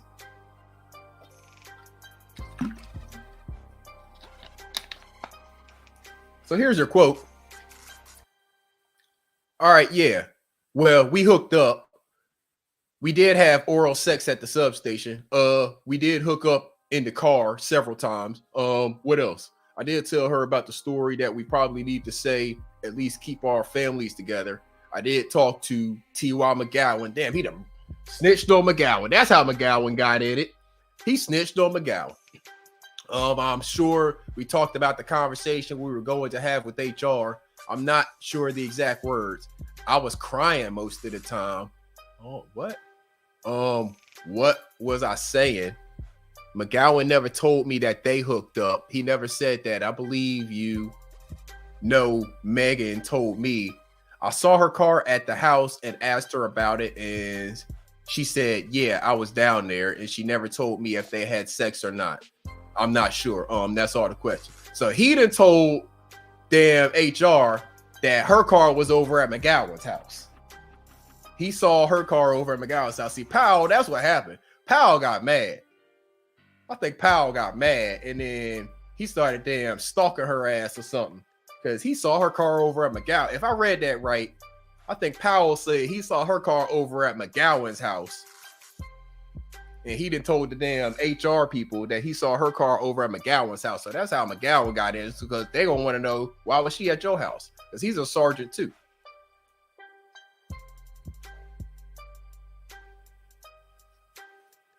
So what else he say? HR said, okay, I don't like being that strong. It's not my personality, but I didn't want to waste any of our time. Okay. So thank you. I know all of that to be true. Okay. So HR just took his word for it, said it's all true. Maybe they had already corroborated all of it. I don't know. But they didn't really ask him a whole lot more. Let's see. The chief asked him, how come you didn't say this on the 13th? He said he was scared and nervous. So the chief in there on, I guess, the second interviews maybe, and that's the one that's getting their asses fired because they are contradicting what they said on the first one. Yeah, everybody hating this snitcher. Yeah, McGowan. I think McGowan, he's damn sure snitched. I mean, not McGowan, Powell. He damn sure snitched on McGowan. That motherfucker right there, he damn sure snitched on McGowan. If they didn't know about him already. And then here goes Seneca Shields. He a damn detective. This motherfucker here. So he been there 10 years. He was fired in connection with it. He told investigators he knew about their investigation and claimed he knew who was involved in it. According to the transcript of his interview, he did not have sex with Hall, but later conceded that they had sexual contact once. He explained they had oral sex and exchanged nude photos. He claimed Hall had a foot fetish. So in the interview, he said she was into some weird shit. I'm sorry. Like what? What was she into? He said she's into weird stuff, just weird stuff. HR said, describe that to me. He said foot fetishes. Yeah, so so he just said she's into foot fetishes. So here's Holiday. Holiday is one of the ones that got suspended. That she admitted to having sex with. She said that, they admitted to having sex with or whatever. So yeah, you might be right, in my opinion. Men don't like share that good bobblehead. You might be right on that. But so what was the deal with Holiday? Because Holiday didn't get fired. He just got suspended, right? Why did Holiday get suspended? Well, he was hired in 2016. So been there, a little bit longer than some of them. He was punished with a 2-week unpaid suspension related to the scandal. He did eventually admit he was in a relationship with Hall and had sex with her and his child's mom, according to the transcripts of the interview. So he had a 3-way with her. She was just freaky deaky. She was doing everything without her damn husband. So she was over there having a threesome with this dude. Holiday said there's been a hotel a couple of times and there's been my house. HR said, okay. And did you engage in sex with her in those times? And he said, yes. So in this first part, I don't know, because they say that he eventually admitted it. Was his delay like less than the other ones? Why didn't he get fired? Salute, Waldo. Appreciate you coming in. Why didn't he get fired if he didn't admit to it in the beginning like everybody else? I'm just, I'm just wondering. HR said, okay, did she talk with you about her marriage? And if so, what did she share about it? Holiday said, I mean, she said that it wasn't in a good place. HR said, okay. He said, that's about it. I mean, I try not to pry into people's personal stuff. I have my own to deal with. Yeah, like getting threesomes on with it. I'm sure you do got your own to deal with, brother. Uh-huh. HR said, that looked like if so. HR said, yeah, we hear you, motherfucker. Were there any comments about it being an open marriage, motherfucker? He's talking about, I don't recall. Where was the last time you were with her physically? It's been a couple weeks, 2, 3, 4 weeks, maybe a month. I don't know. Motherfucker, you know the last time you had a threesome with her ass. Don't try to say, you know if it was 2 weeks or a month ago. Unless you just doing it with all types of people all the time. You know whether it's been 2 weeks or a month ago that you had a threesome with her ass. HR said, okay, who else at the department is she involved with? He said, I have no idea.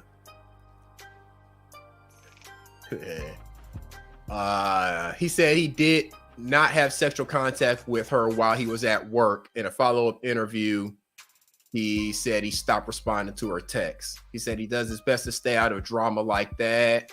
He claimed morale at the department is bad. So morale at the department bad, even though all y'all hitting the same chick. Or y'all probably hitting multiple, but she the one who got caught up. All y'all getting y'all wee wet while you at work, but morale is bad. Well, he didn't get fired. I don't know why. I can't explain it, but I think his ass should have probably get in that database too. So this is Meglico, or however you say his name.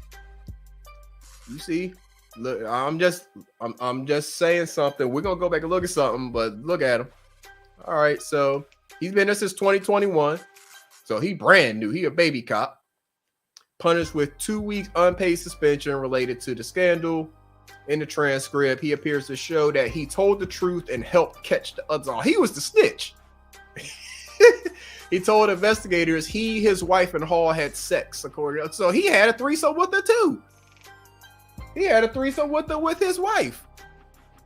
She just kind of started taking clothes off and was like, do you want to do a body shot off me? And it led to that. So she came, I guess they were somewhere drinking or whatever, and she got freaky deaky and knew that she could get the threesome popping with him and his wife. So she just got naked and asked that he want to do a body shot off her. HR said, okay. And then he said, then just the other 2 times, but never at any point was I like, hey, we got to do this. Honestly, if anything, it was always kind of her always taking initiative. So ain't none of these things ever been a one-time thing. She's been doing it with these different people multiple times. Oh my goodness, the STDs they got going amongst them. Because all this happened over like a little period, a 2-year period, and she was hitting all of them multiple times. Does Megan have a fetish? If so, what is it? They asked. Are they on that fetish thing? He said, I have no idea. Oh, I have no clue. He said in his interview he never had sex while at work. He added that he heard Powell Hall had sex on the job. He had received nude photos from Hall, but never sent any. So he snitched all the way. He snitched on Powell.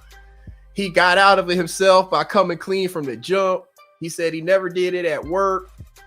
The ones that had the threesomes with their wives, they seem to be good. Or with they significant others, they seem to be good. But the ones that was doing the other shit and stuff, they all of them got fired. Oh, here go another one. This is Gavin Scholbert. He was hired in 2021, another baby officer. He got 1 week unpaid suspension related to it. He told investigators he received a nude of her, but he deleted it. He added that he showed some officers a nude of himself while hanging out. He said, I think we were talking about like penis size or something like that. And then I don't remember who it was. It was either Lugo or Hall. They asked to see a picture of me. So I did show them a picture of myself. It was a nude photo. The chief asked, so you showed everybody?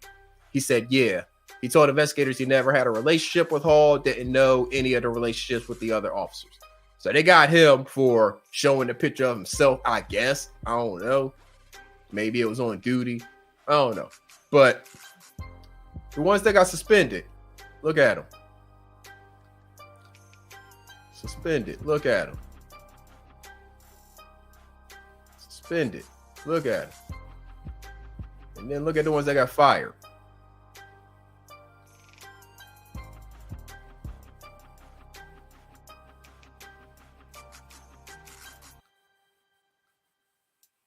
Huh. And then her, of course. So she got fired, of course, because she was the pincushion. This brother got fired for sticking his wee-wee in the pincushion. This brown guy got fired. This brother got fired for poking the pincushion. And this brother got fired for poking the pincushion. So all the brown and black people got fired for poking the pincushion. Maybe some other stuff behind it, but they all got fired. And all of these guys poked the pincushion as well, but they didn't get fired. And I mean, I'm just noticing something. We ain't making everything about race, but sometimes it just is right there in front of your face. Now, again, it may be circumstantial in this case. I don't know. But it is a damn circumstance. But let's go on, because there was other people mentioned. I said, who the hell is Sergeant Eric Statz? During the investigation, Sergeant Eric Statz of the Laverne Fraternal Order of Police president. So the Fraternal Order of Police, you got to watch out for that. That's that shit that keeps all of this stuff quiet. And they get very powerful, and they have a lot of political sway among the politicians. So this is the FOP president. And y'all remember they had that hot tub party. He told investigators he had a lot of concern for Hall's mental health. So now he has concern for the girl's mental health, because he had a houseboat party where she got sloppy drunk, as he says, according to the transcripts, to the point where Stat's partner said she wasn't allowed back. So this dude, the FOP president dude, had a party, a houseboat party.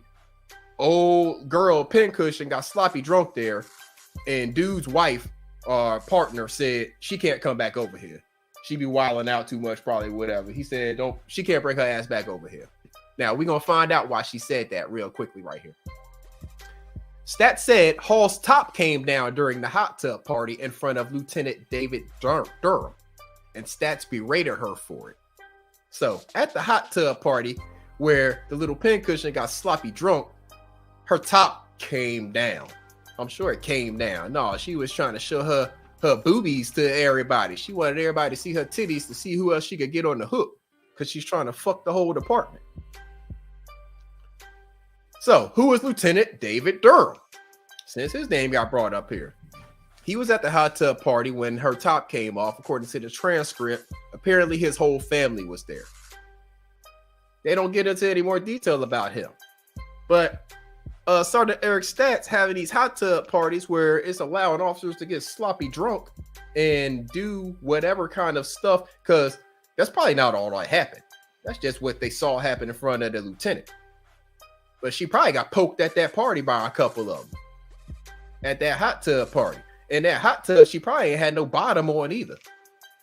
Her top just happened to come off. Her bottom was probably already off. Was she sitting on people's laps at that hot tub party a lot? Did she stay in the hot tub the whole time sitting on people's lap? Every time you saw her, she was sitting on somebody else's lap. She probably ain't had no bottom on the whole damn time. Sitting on somebody's lap the whole time. And why she ain't never get out the hot tub? That's why our partner didn't want her to come back. She never got out the hot tub. She was just sitting on somebody's lap different the whole time. And then there's this other officer.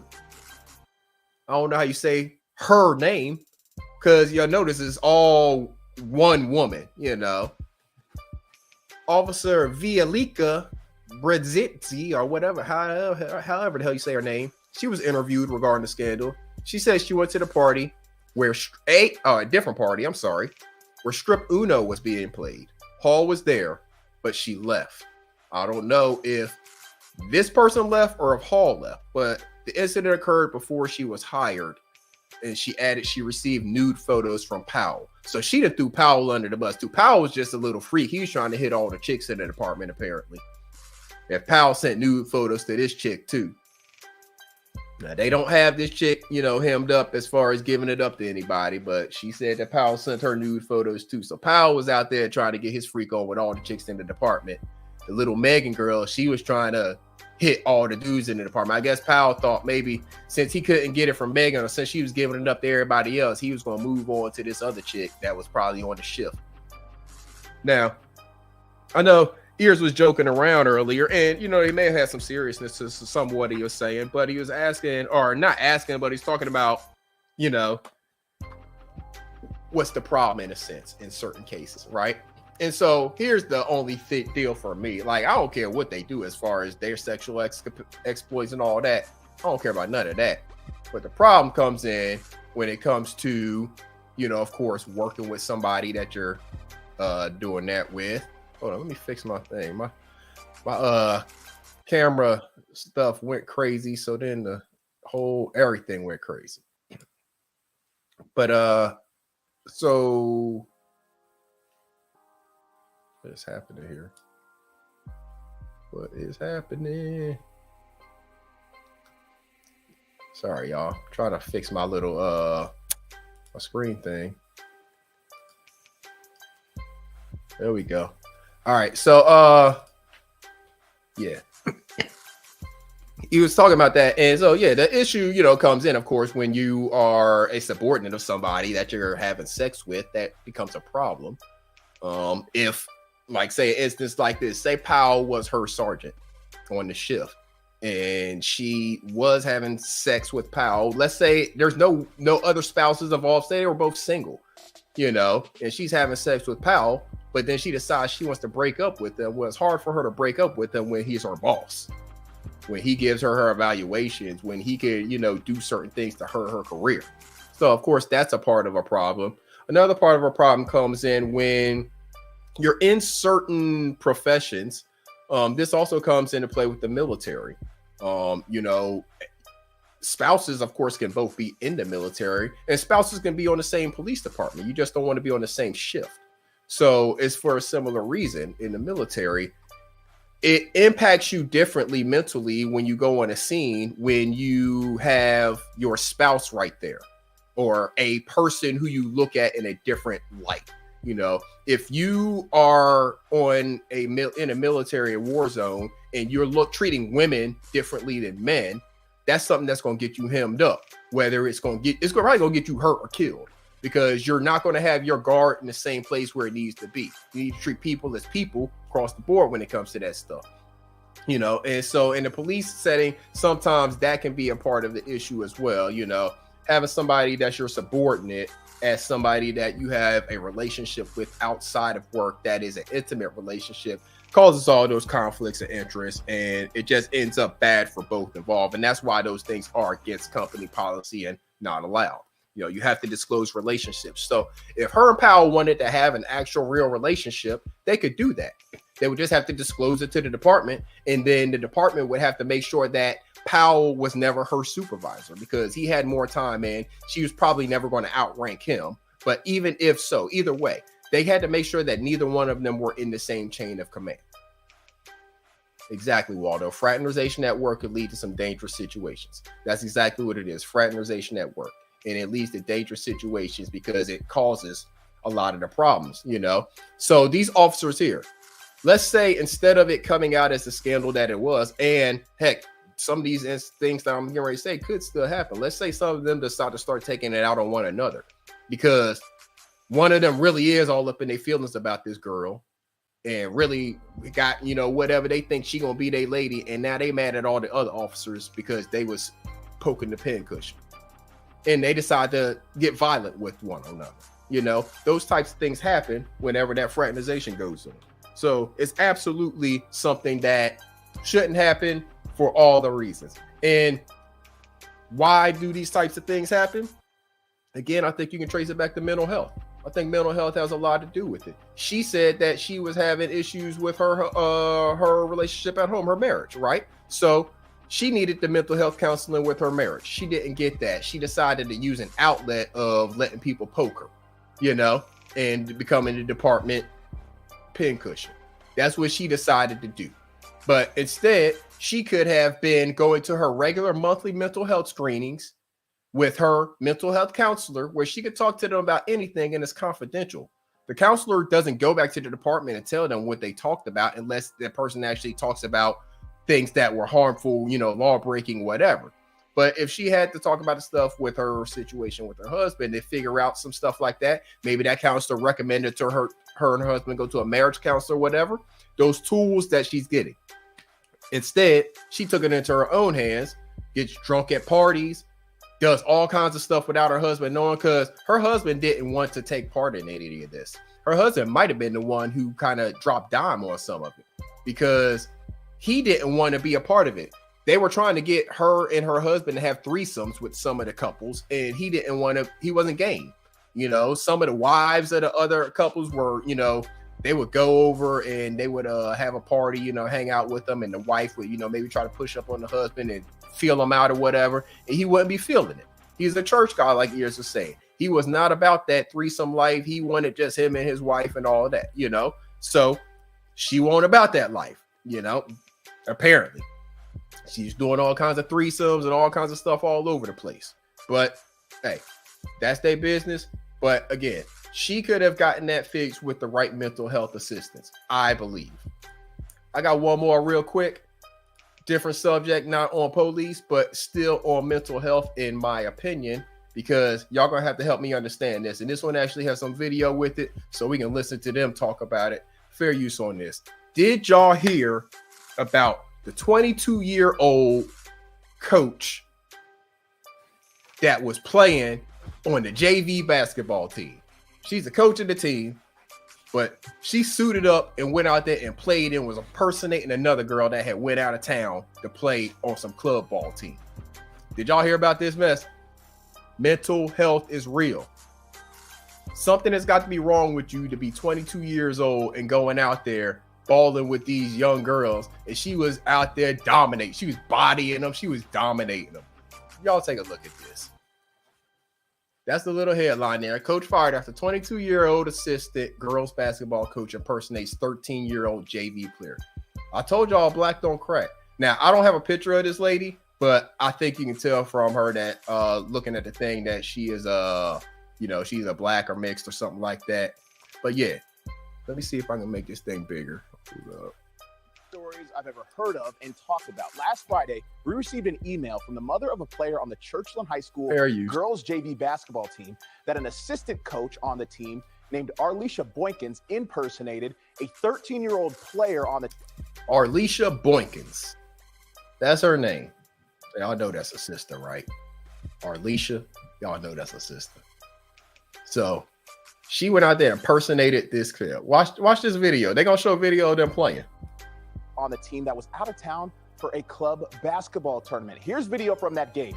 Churchland is in the black uniforms. Number one right there. Oh, no. That ain't her with the ball. That's her that blocked the shot.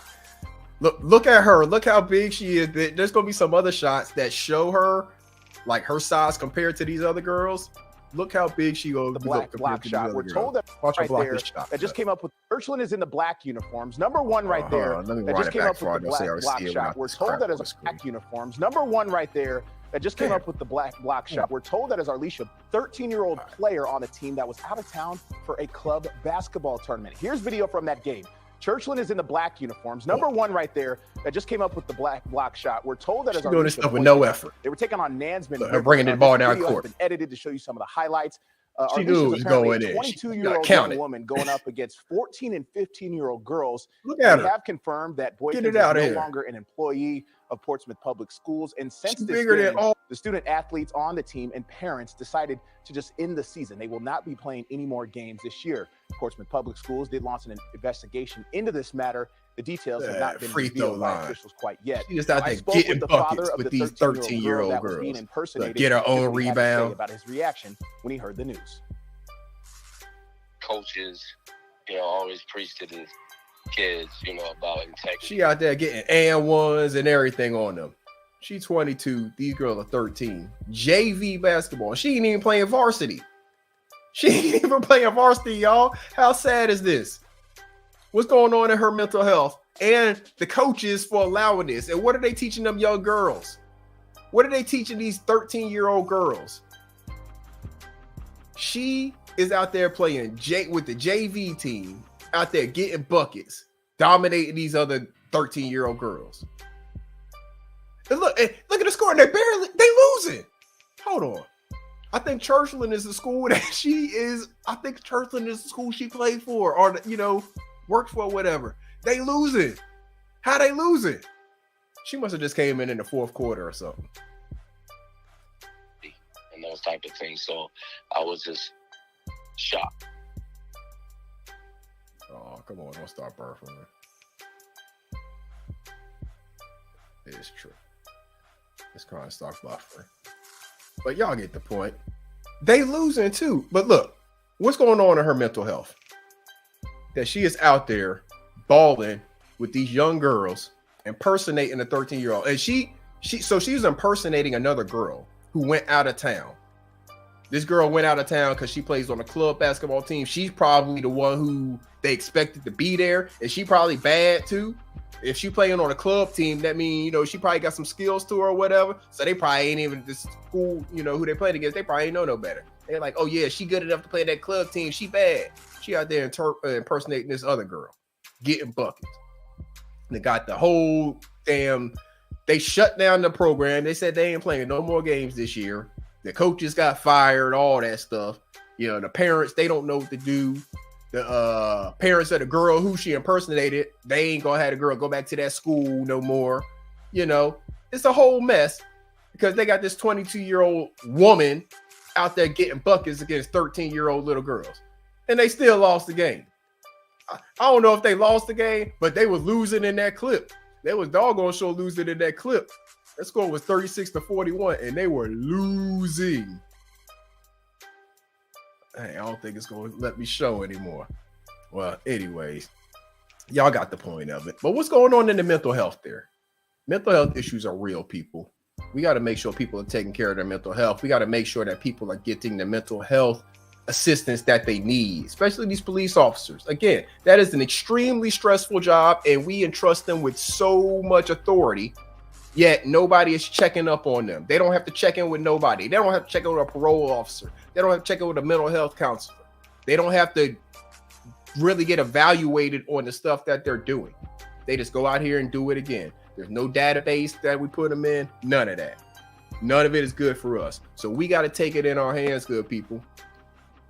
We got to take control. We got to talk to these local politicians, the mayors, the governors, all these people who are making the laws at the local police departments, because the federal government can only do so much. Now, they can put a policy in place to say that you have to do this. Like, I think the federal government should put a policy in place that says there's a national database that puts, bad officers in it. And if they're in this database, your department cannot hire them. If your department hires them, we will come in and do an investigation on your department and shut it down. I think they should make them get security clearances. Absolutely.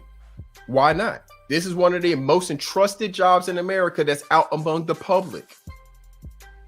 You should have to get a security clearance. Military police in the military get security clearances. They're doing the same job as police officers out on the street, except they're doing it inside the gates of a military installation.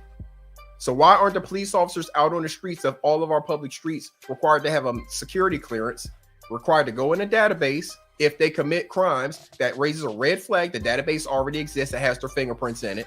It raises that red flag that says this officer has investigations against them. This officer has charges against them. This officer has misconduct in their history from a previous department. Whatever the case may be. It's simple. They just don't want to resolve the issues. Why? Because the money is in the media going out to Memphis, the politicians going to Memphis, the celebrities showing up in Memphis. That's where the money is. The money is not in resolving the issue. And it's incumbent upon us, good people, to make sure these issues get resolved so they can stop profiling us black males and saying that, getting on their radio and saying black male, 5'10", slim build, approximately mid-20s, wearing a white tee. And that means every damn black male across America. We explained it earlier how they can very easily profile that. They can throw that out there, and that means damn near every one of us. That means I look just like Deron B, just like my opinion, just like Waldo, just like area the black male, just like ears. That means all of us look exactly the same when they throw that description out. Because they could say black male, approximately 5'10", approximately 20 to 30 years old, wearing a hoodie. As soon as we put the hood on, all y'all with dreads, them dreads disappear. We all look the same from the back. If we approximately 5'10", which means anywhere from 5'8" to like 6'2", because if I'm running, I'm 6 foot. If I'm running, in my low moment, I might be 5'10". In my high moment, I might be 6'2". A cop from a distance, he just see me running with a hoodie on, and I fit the description. And so does every other black male under the sound of my voice. That means your sons, that means your husbands, that means your brothers, that means your nephews, that means your uncles, that means your fathers, your grandfathers. That means all of us. It's up to us. We got to break that culture. We got to force harsher requirements before we give these people the badge and the gun. Like you say, average prescriptions that they use. Absolutely, Waldo. And I gave example of it earlier. I don't know if you were here yet, but that's what they do. That's what profiling is. And that's where the biases come in. They put that out there. And when they do, every one of us fit that description. It does. It should enrage you because that's the description that they give out over the radio. And every one of us fits that description if we're running away. If we have our back to them, going away from them, every one of us between the range of 5'8" and 6'2" fit the description of a black male approximately 5'10". Depending on what you're doing. If you're walking, running, just standing off in the distance. We already said they can't really tell how old we are just by looking at us because black don't crack. So you may be 18 and look like you're 23. You may be 18 and look like you're 30. Look at Greg Oden. Greg Oden looked like he was 35 when he was 18. Or you may be in your 40s and look like you're 20. Slim build, that's plenty of us. Wearing a hoodie. Your dreads don't matter no more than my bald head. We all look the same. We all fit the description. Let them tell it. We got to take that out of the lexicon. We got to stop letting that be their reason for even making contact with us. We got to stop having police officers make contact with people for no good reason. You don't need to be making contact with the person unless they are actually committing a crime or you're actually investigating some real crime that has happened. Not you're investigating the potential of there may have been a crime. How about we solve some of these cold cases, these murders, these R-word cases, these violent crimes that have happened against people? How about we put more people into actually investigating and actually doing the groundwork and digging into solving those crimes rather than them just going out here and having interactions with the people for no good reason. Unsolicited interactions with the people. That's my problem, and that's what I think causes a lot of the problems. The unsolicited police interaction with people, whether it's a traffic stop, whether it's them running, just walking up to somebody on the street that's minding their business and wanting to just talk to them and ask them for their ID and run them through the system and all that shit. Stop all of that and actually put more time into investigating the crimes that have actually committed, because they're not doing a whole lot when it comes to deterring crime. Hell, they're out there committing probably more crimes than they're actually deterring by running their regular patrol. How about have your patrol for a reason? Be patrolling, looking for the people who actually committed the crimes that have happened. Now, if you see a crime that is actually happening, yes, do something about it. But don't go looking for a crime where a person's just minding their business. They may be driving a little faster than you like. They maybe didn't come to a full and complete stop at that stop sign before they made that right-hand turn. But there was nobody else coming. Nobody got hurt in the process. That's not a reason for you to go and interact with them and then ask them, do you have anything in this car that I should know about? Motherfucker, no, I don't have anything in my car you should know about. Shit, you shouldn't know about me. You should be leaving me alone. You have any weapons or drugs in the car? What the fuck if I do? They're not hurting anybody right now, are they?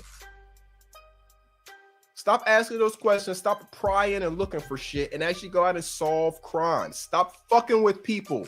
The cops fuck with people more than anything else. Leave people the fuck alone. Let them go about their life and actually go out and solve crimes that exist. Crimes that are either in the act of happening or that have already happened, go solve them shits. That's what the effort should be being put forth towards. That's where the focus and shifting in policing should be shifting towards. Not all these special task force units that claim they're out there solving special crimes and getting rid of violent crimes, when really all they're doing is jumping out on and committing crimes among the people. That's what we got to get into the lexicon. Let's get fit the description out of the lexicon and get mental health for police officers. Police officers actually solving crimes, getting rid of some of these cold cases, stop interacting with people unsolicited. The whole system needs to be revamped. I've said that a million times, Waldo. I couldn't agree more. Couldn't agree more. But that's all I got, good people. I'm about to get out of here. We went 2 hours. I appreciate each and every one of y'all for hanging out with me. Like I said, I didn't go live, very much over the last little bit for reasons. I explained that earlier. Please catch the replay if you didn't. And please, if you didn't do so already, make sure y'all hit that like button, hit that subscribe button. We're trying to work our way towards 1,000 subscribers. We're just over 400. That's thanks to each and every one of y'all. I appreciate y'all so much. Make sure you're hitting that like button. Share it if you got a platform that you want to share it on. We got to make these conversations about mental health normal, without stigma. We got to make them comfortable for people. We got to make it a regular thing that people are going to see their mental health counselor or therapist.